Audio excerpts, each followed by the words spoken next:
In today's video, Neville Goddard discusses a really intriguing subject that we all frequently consider. He will go over the best ways to manifest anything you want or desire, essentially taking any aim or desire and making it your own reality. Please keep in mind that Neville Goddard never intended for you to learn how to alter your physical reality as you read and study his writing. He was instructing you on how to alter your viewpoint. That was something I read about a year ago, and it really altered the way I thought about manifesting. The first portion still holds true if you claim that consciousness is the only reality. Why? If you believe that consciousness is the only reality, then what you're conscious of must be the only reality there is. I want you to know that I'm here to support you no matter what is going on in your life. The circumstances of your existence or the events in your life do not define who you are as much as what you continue to believe to be true in your imagination. Yes, you can assume that you're unworthy of the enigmatic they, your parents, your spouse, or anyone else's, but that's simply wishful thinking. Stop picturing that right now and it won't be inside of you anymore. Start believing that you already possess all of the resources you require or desire in order to achieve your goals. Don't let the limited thinking of others define who you are. They do not define you. Never let your past, your justifications, or your best friend hold you back. You are a miracle at birth, the most important individual in the universe that you can imagine. Now that you know who you truly are, you have the choice to either let your imagination run wild and visualize how great and wonderful you truly are, or you may keep allowing yourself and others tiny criticisms to diminish who you really are. You could also use your own historical memories in this manner. The main premise of the law of assumption, according to Neville Goddard, is that God is your imagination. Neville Goddard tells us to put this to the test. Neville urges us to demonstrate our strength. According to the law of attraction, the cosmos operates under the principle that opposites attract. As it is a law, testing for yourself is not necessary. We will go into more detail in our next video, but Neville Goddard also showed us how to utilize the latter method to test the rule of assumption for yourself.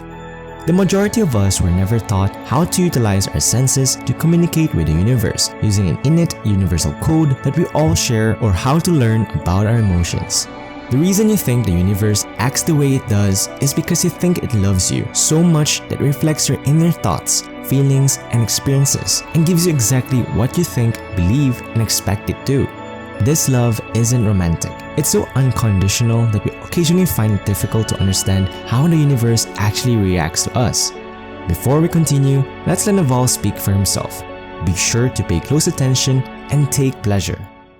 Now we can say the same thing over and over, and finally, at one little moment, people grasp it, they understand it. So I can tell you night after night that all things exist in the human imagination. And I can tell you that man is all imagination, and God is man, and exist in us and we in him. That the eternal body of man is the imagination, and that is God himself. That is the divine body we call Jesus Christ in Scripture. And because of previous training, we may question that or hesitate to, take it seriously. Tonight I hope I can show you through stories how true this is. You may never really lose yourself to the extent that I wish you would, but nevertheless, I'll tell you.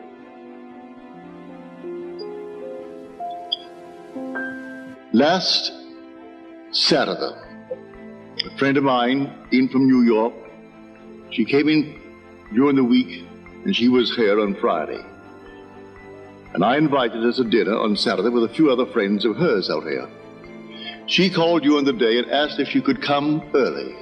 Could she come at 4 instead of 5 when I invited them? That she had things to tell me, and they would not understand it, and she would feel ill at ease in the presence of others in discussing these things. Now let me go back a little while with this lady. I met her here in this city 20-odd years ago.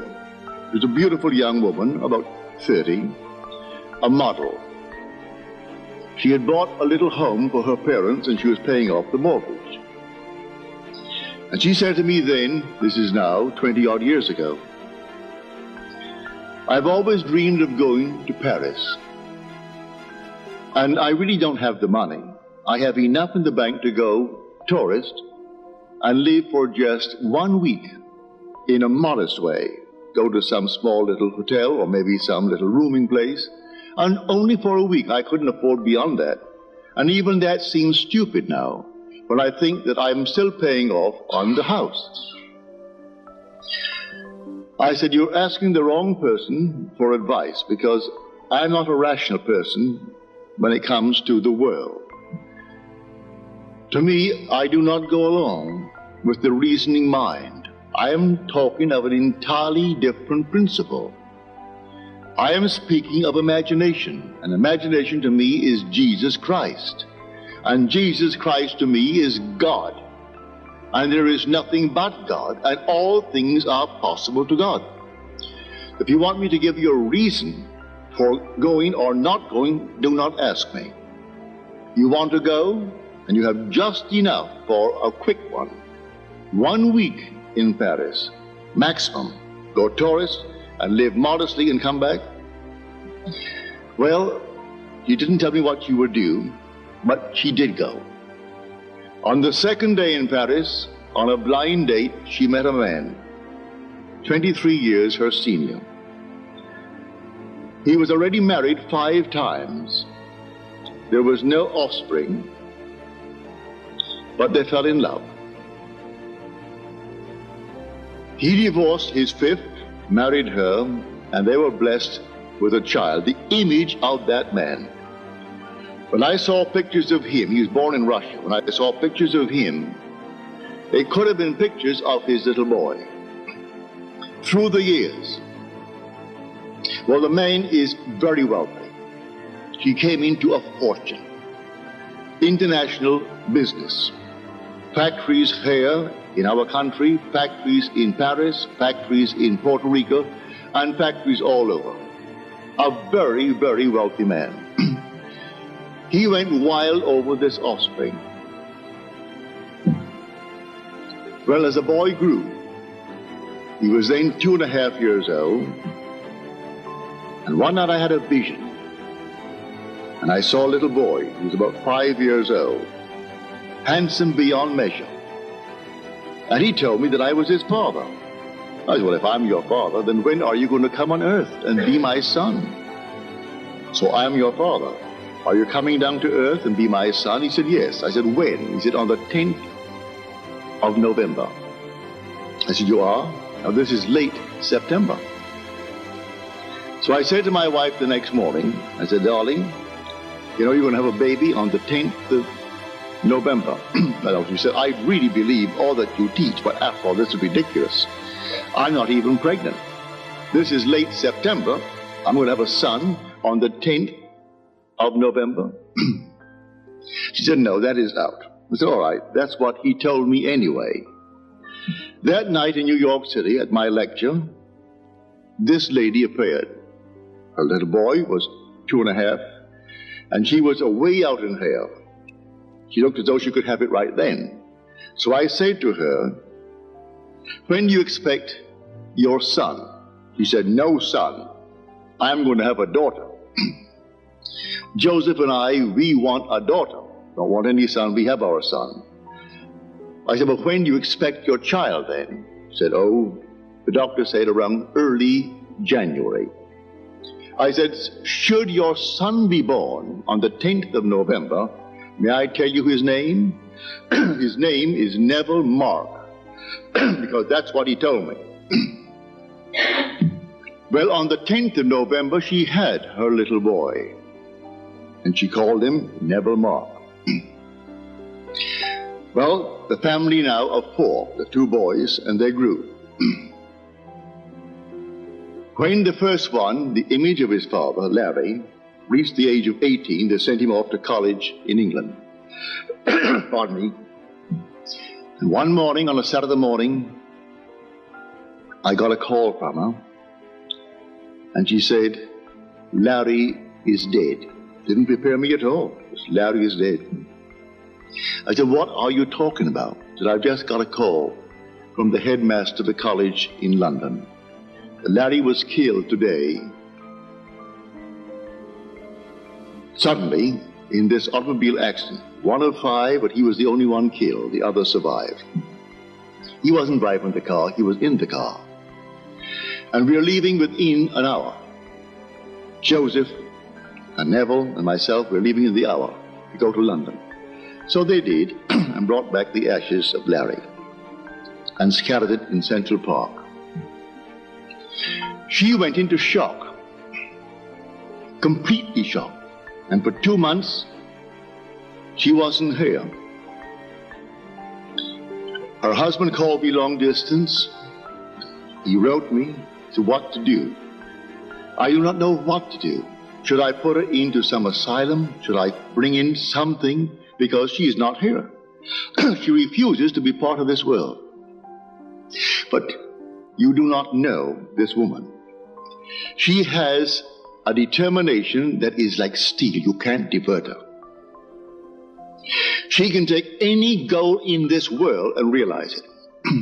And she had one goal now. She had to know about Larry. If what I'm teaching is true, that all things exist in the human imagination, then Larry existed in her imagination. And she had to see him and touch him and know that he survived. She said, my religion failed me. My philosophies failed me. I couldn't open a book. Nothing could in any way encourage me or support me. And I lived in this state, just completely in shock, to the despair of my family. And on this morning, 2 months later, I felt something surging within me, surging and surging. And then out of my own being, here comes Larry. He is seated on the side of this chair in my bedroom. It's my bedroom. He lived on the 33rd floor on Central Park South. Here is Larry. And then I said, Larry, there? Well, I can put myself there too. And she did. I sat right next to him and felt him. Then I brought Neville, and he sat next to me. And here the three of us, I've never seen Larry so beautiful. His face was just like velvet. You've never seen such beauty of skin as Larry. And we communicated without the use of words. And he said to me, Mother, I didn't want to hurt you. And here he's talking to me without any use of words, but he's telling me, and I'm listening, that I said to Neville, Neville, go and get Daddy. Daddy was then in the living room. This is the early hours of the morning, about 6. Go and get Daddy and tell Daddy to come. And the minute he got up and started towards the living room to bring his father, something happened in her and something broke. And then the whole thing faded. But she said, at that moment, I was completely cured. I had a pain that no doctor could help. No philosopher could help. No religious person could help. No book could help. Here I am in a pain that no one could understand. It was a physical pain. My body was racked with it. And at that moment, I was completely relieved of all sense of loss and all sense of pain, and I proved that all things do exist in my own wonderful human imagination. And that's where Larry was.